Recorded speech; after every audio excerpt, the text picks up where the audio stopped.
एक बड़ी अच्छी उदाहरण आता है पुराणों में। सृष्टि से आदि में यहाँ परमात्मा ही था, परब्रह्म। सृष्टि नहीं थी, कुछ भी नहीं था। उस परमात्मा के मन में एक इच्छा पैदा हुई, एकाकी न रमते एको हम बहुत श्याम। रमण अकेले में नहीं होता। आप कितना ही धन ले लें, कितना ही धन ले लें, लेकिन जंगल में बैठ जाएं तो धन भी किसी काम का नहीं होता। रमण कहाँ होता है? जहाँ बहुत होते हैं।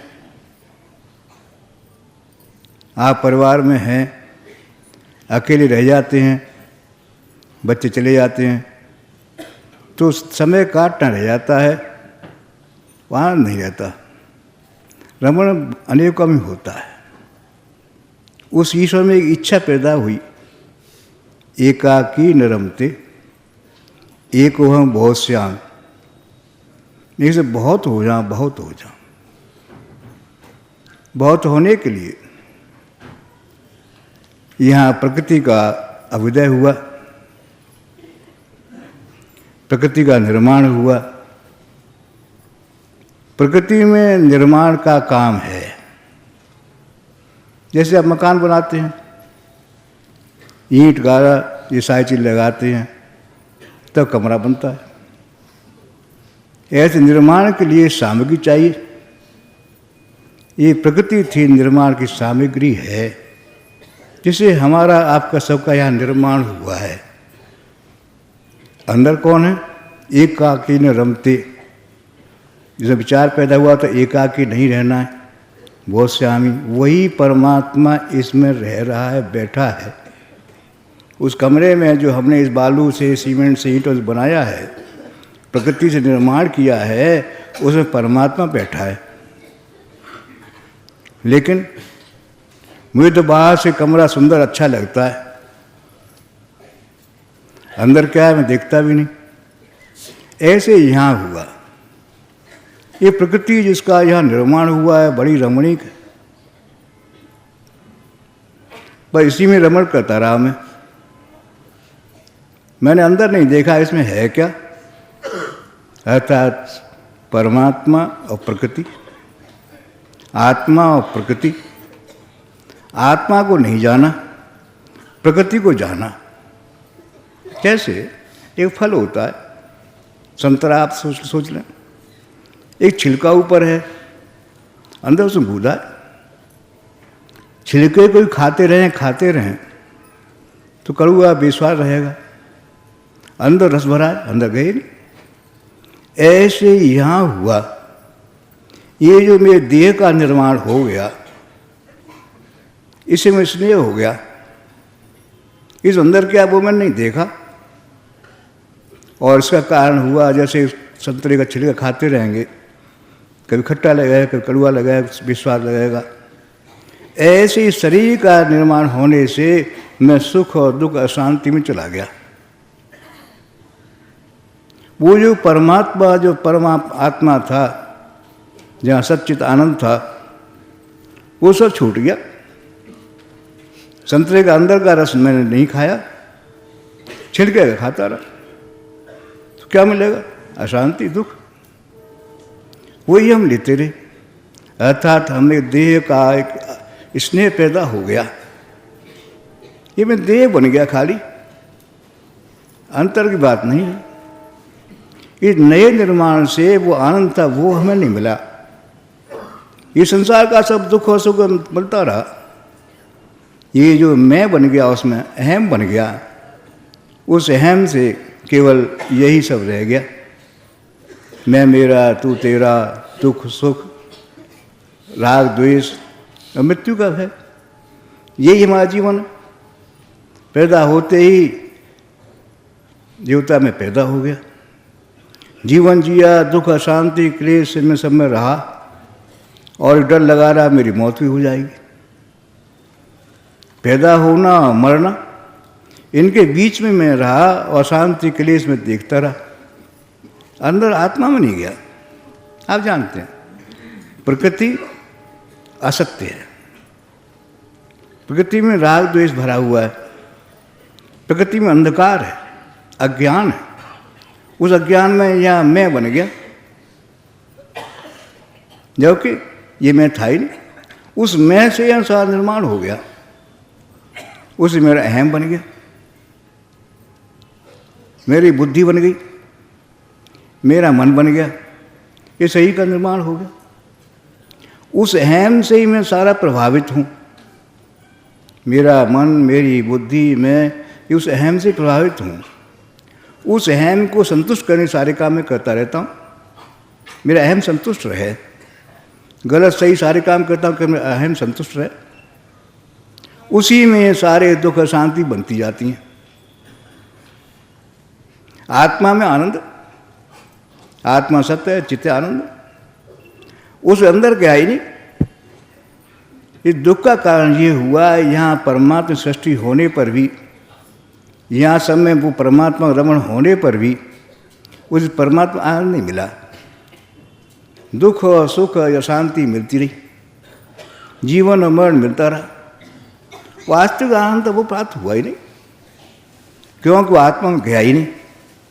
शरीर में, शरीर का होने से इसी में लगा रहा। अंदर जाते तो उसका आनंद प्राप्त होता, जानता ही नहीं जाए कैसे अंदर।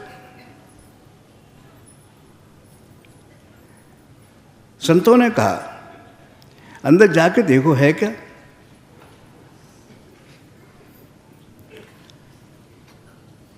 परमात्मा क्या है उसकी व्याख्या तो मैं बहुत करता रहा। परमात्मा राम है, परमात्मा कृष्ण है, परमात्मा शिव है, परमात्मा ऐसा है, परमात्मा ऐसा है, ये तो मैं सब करता रहा। लेकिन परमात्मा का उसके समीप नहीं गया, बाहर ही रहा। ये जो निर्माण हो गया है, यही मेरा अवरोध है परमात्मा से न मिलने का। यदि मेरा निर्माण नहीं हुआ होता, ये जो निर्माण हुए हैं, तो मैं परमात्मा जब बैठा रहता। एक उदाहरण से आप समझ लें, आत्मा क्या है, प्रकृति क्या है। जैसे समुद्र में, जैसे कहीं तालाब में पानी भरा है, हवा चलती है, उसमें बुलबुले बन जाते हैं, ये निर्माण हो गया। उसी में घूमते भी रहते हैं, चक्कर लगाते रहते हैं। फूटने का क्या रहेगा, पानी पानी। ऐसे ही प्रकृति का निर्माण नष्ट होने वाला था, आत्मा शाश्वत है। पानी में, समुद्र तालाब पानी में अंतर नहीं आया। बुलबुले टूट गए तो पानी पानी में मिल गया। जब पानी पानी मिल गया तो शांत हो गया। ऐसे ही यहाँ पर जो प्रकृति बन गई, उससे सारा निर्माण हो गया। अंदर क्या था वो देखा नहीं। यदि ये आवरण नहीं होते तो मैं उस आत्मा में बैठा होता, उसका आनंद लेता। कैसे ही बाहरी आवरण निकल जाए मेरा, तो मेरा परमात्मा सहज मिलन हो जाएगा। परमात्मा के बारे में अनेकों विचार हमारे हो गए, कठिन साधनाएं की उसे मिलने के लिए, अनेकों जाप ताप जाने कितने ही सब कुछ करता रहा। ये बड़ी सुंदर आवरण कथा आती है। द्रौपदी का चीरण हो रहा है, वो देख रही है कि मेरे पति बैठे हैं, यहाँ समाज है, यहाँ बाबा बैठे हैं, ये हो गया। ये सारे देखती रही, लेकिन किसी ने सहायता नहीं की। अंत में कृष्ण की याद आई, और जब सारे छूट गई, अंत में कृष्ण की याद आई। कृष्ण उपस्थित हुए, वस्त्र में हो गए, लाज बच गई। द्रौपदी ने कहा कृष्ण बड़ी देर कर लिया आपने। उन्होंने कहा द्रौपदी देर मेरी नहीं थी, मैं सबसे नज़दीक कोई मेरे पास है तो मैं हूँ, मैं था। परमात्मा स्वर्ग में नहीं बसता, परमात्मा कहीं द्वारका में नहीं बसता। जब सबसे पास मेरी कोई चीज़ है तो परमात्मा है। वायु से भी अधिक सघन वो यहाँ परमात्मा भरा है, लेकिन उससे हम विलग हो जाते हैं। परमात्मा कुछ और होगा, परमात्मा कुछ और होगा, कठिन साधनाएं करते हैं। अरे भाई मिलेगा क्या, कपड़े उतारे नहीं, वर्षा का आनंद कैसे प्राप्त होता? पानी बरसता रहा, मैं कपड़े पहने रहा, बरसाती पहने रहा, छाता लगाए रहा, तो बरसाती आनंद कैसे प्राप्त हो? ये कपड़े उतारने होंगे। ऐसे ही वास्तव में साधना तो हम करते हैं, पूजा पाठ करते हैं, लेकिन बाहर ही छिलके की साता रह जाती है, कपड़े उतारे नहीं। कपड़े उतार लें तो सरलता और सहजता जहाँ है वहाँ परमात्मा है। परमात्मा में गुण है, सरलता और सहजता है। मैं ये हूँ, मैं ब्राह्मण हूँ, मैं क्षत्रिय हूँ, मैं विद्वान हूँ, मैं धनवान हूँ, मैं ऐसा हूँ, गरीब हूँ, मैं ऐसा, ये सारी जो हमने वस्त्र पहन रखे, इन वस्त्रों के पहनने से आप चाहें कि वर्षा का आनंद ले लें, नहीं आवेगा।